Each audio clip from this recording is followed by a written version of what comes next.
الحمد للہ رب العالمین والصلاة والسلام علی اشرف الانبیاء وسید المرسلین سیدنا محمد وعلی آلہ واصحابہ اجمعین اللہم صلی علی سیدنا محمد وعلی آل سیدنا محمد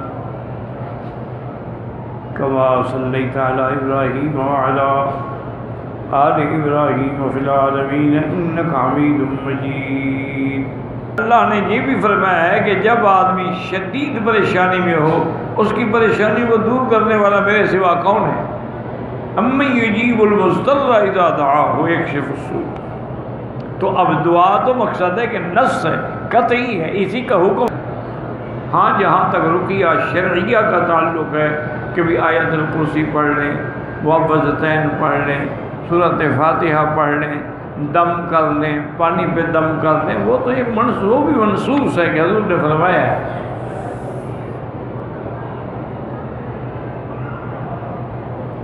تو اللہ تبارک و تعالیٰ نے سیدنا ابراہیم علیہ السلام نے یہ بھی واضح کر دیا کہ سننے والی بھی اللہ کی ذات ہے، اور ربنا وتقبل دعا، ہماری دعائیں قبول فرما۔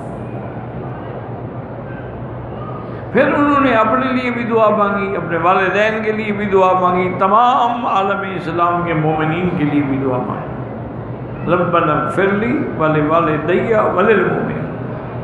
تو اسی میں ہمیں سبق ملتا ہے کہ جب بھی دعا مانگو تو صرف اپنے لیے نہ مانگو، اپنے لیے، والدین کے لیے، رشتہ داروں کے لیے، عزیز و اقارب کے لیے، دوست و احباب کے لیے، اور پھر تمام عالم کے مسلمانوں کے لیے۔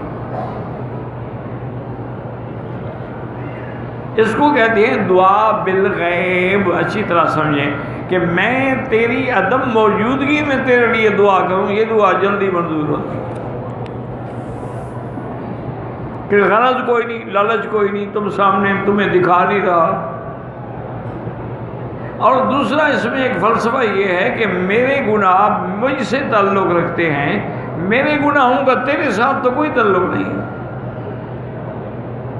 تو لہذا تیرے لیے میرا دامن صاف ہوتا ہے، تو دعا جلدی منظور ہو جاتی ہے۔ اس لیے دعاؤں میں بخل نہ کیا کریں۔ ایک آدمی نے، ایک بدو تھے، عرابی تھے، جنگل کے رہنے والے، مدینہ پاک میں آئے، مسجد نبی میں نماز پڑھی، نماز کے بعد اس نے دعا مانگی، اللہم ارحمنی وارحم محمدا ولا ترحم معنا احدا۔ یا اللہ مجھ پہ بھی رحم فرما، میرے آقا پہ بھی رحم فرما، اور کسی پہ نہیں۔ حضور نے سنا تو فرمایا حجت واسعا، اللہ کے بندے، اللہ کی اتنی بڑی وسیع رحمت کو تم محدود کر رہے ہو، کیا کر رہے ہو؟ دعا اور رحمت سب کے لیے مانگو۔ تو اس لیے دعا کا ایک فلسفہ یہ بھی ہے کہ سب سے پہلے تو درود شریف پڑھا کرو، کیونکہ جس دعا سے پہلے درود نہ پڑھا جائے وہ دعا قبول نہیں ہوتی۔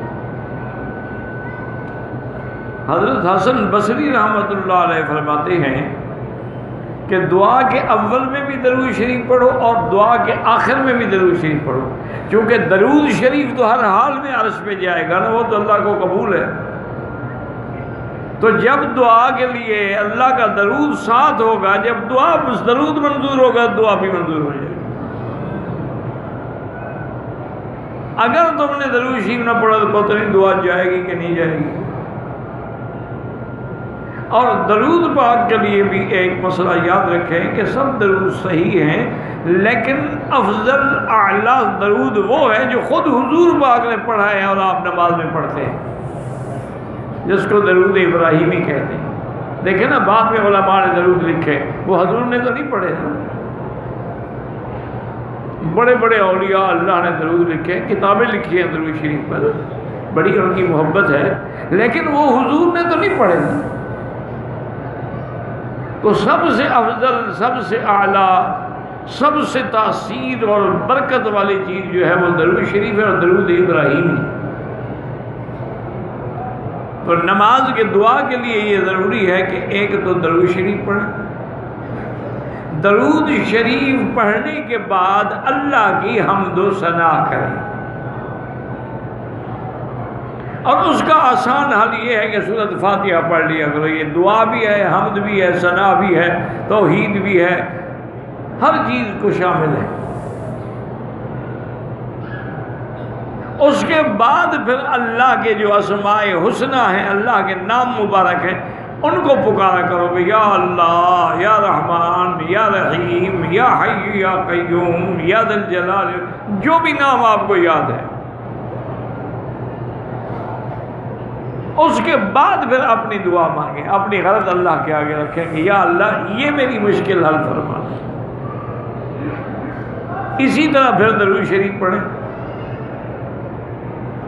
تو اس طرح انشاءاللہ ثم انشاءاللہ دعا جو ہے وہ منظور ہوتی ہے، قبول ہوتی ہے، اور اس کے خزانے میں کوئی کمی نہیں ہے۔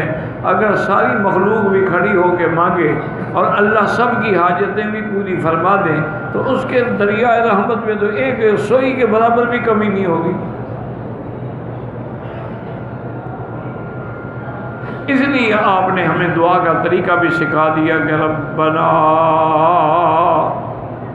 ربنا وتقبل دعاء، ربنا اغفر لي ولوالدي وللمؤمنين يوم يقوم الحساب۔